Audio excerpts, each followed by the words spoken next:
গল্পের শুরু হয় ছোট্ট একটি শহরে রাসেল নামে একজন প্রভাবশালী ব্যক্তির মাধ্যমে। সে ছিল অনেক ধনী এবং রাজনৈতিক ক্ষমতার কারণে পুরো শহরকে নিজের ইচ্ছামতো চালাতো। রাসেল যে কোনো মানুষকেই ভয় দেখিয়ে তাদের উপর অত্যাচার করে নিজের ক্ষমতা বজায় রাখত। আর ঠিক এই কারণে তার চারপাশের মানুষ সবসময় তাকে ভয় পেয়ে থাকতো। কেউই তার বিরুদ্ধে কিছু বলার সাহস করতো না। তার মনে হতো তার ক্ষমতা চিরস্থায়ী, কেউই তাকে হটাতে পারবে না। তো একদিন রাসেল স্থানীয় বাজারে গিয়ে এক দরিদ্র দোকানদারকে হয়রানি করতে শুরু করে। দোকানদারের নাম ছিল জসিম। তার ছোট্ট একটি টঙের দোকান ছিল, কিন্তু ক্ষমতালোভী রাসেলের লোভ পড়ে যায় ওই জায়গার উপর। সে ওই দোকানটাকে সরিয়ে সেখানে একটা শপিং মল করতে চায় এবং সে এর আগেও এখানে দখল করার চেষ্টা করেছিল, কিন্তু সফল হতে পারেনি। কিন্তু আজ সে তার লোকবল নিয়ে সে দোকানে গিয়ে হামলা করে।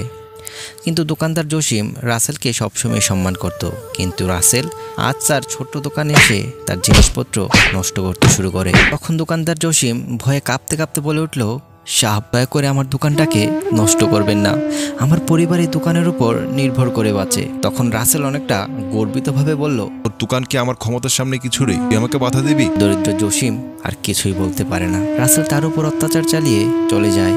কিন্তু রাসেলের ক্ষমতার অপব্যবহারের কারণে শহরের মানুষের মধ্যে একসময় ক্রোধ জমতে শুরু করে। অনেকেই মনে মনে ঠিক করে নেই রাসেলের অত্যাচারের বিরুদ্ধে রুখে দাঁড়াবে। এই কারণে শহরের কিছু তরুণ এবং যাদের মধ্যে অন্যতম সুহেল রাসেলের বিরুদ্ধে প্রতিবাদ শুরু করে। সুহেল শহরের মানুষকে নিয়ে সভা করে এবং সে বলে, এখনই আমাদের সময় এই অন্যায়ের বিরুদ্ধে রুখে দাঁড়ানোর। আমরা যদি এখন না পারি আর কখনই আমরা পারবো না। আমাদের এখনই সবাইকে এক হতে হবে। আর তারা সামাজিক যোগাযোগ মাধ্যমে রাসেলের অত্যাচারের ভিডিও শেয়ার করে দেয় এবং শহরের সবাই সংগঠিত হতে শুরু করে এবং মুহূর্তের মধ্যেই সে ভিডিও ভাইরাল হয়ে যায়।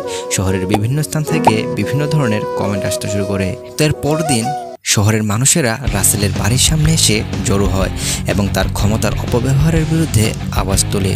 রাসেল প্রথমে বিষয়টা গুরুত্ব দেয় না, কারণ তার বিশ্বাস ছিল ক্ষমতা তার হাতের মুঠোয়। কিন্তু ধীরে ধীরে সেই প্রতিবাদ এতই বড় হয়ে যায় যে তার রাজনৈতিক এবং অর্থনৈতিক ক্ষমতা কমতে শুরু করে। মিডিয়া, আইনশৃঙ্খলা বাহিনীও তার দিকে নজর দেয়। রাসেল তখন বুঝতে পারে ক্ষমতা কখনই চিরস্থায়ী নয়। আজ সে যে ক্ষমতার অপব্যবহার করেছে তার ফল তাকে ভোগ করতে হচ্ছে। মানুষ তার প্রতি শ্রদ্ধা হারিয়েছে এবং তার ভয়ের সাম্রাজ্য ধসে পড়েছে। তো রাসেল তখন মনে মনে বলল, ক্ষমতা যতই বড় হোক না কেন, তা যদি অন্যায়ের পথে ব্যবহৃত হয় তবে সে ক্ষমতা কখনোই চিরস্থায়ী হয় না। তো বন্ধুরা, এই গল্পটির মাধ্যমে আমি ক্ষমতার অপব্যবহার এবং তার ক্ষণস্থায়ী প্রকৃতি সম্পর্কে জানান দিলাম। অন্যায়ভাবে ক্ষমতা ব্যবহার করলেও সেটা মানুষের জীবনকে ক্ষতিগ্রস্ত করে তোলে, কিন্তু সময়ের সাথে সাথে সে ক্ষমতাও হারিয়ে যায়। অন্যায়ের বিরুদ্ধে মানুষ অবশ্যই রুখে দাঁড়াবে এবং প্রকৃত শক্তি হলো সৎ এবং ন্যায়ের পথে থাকা।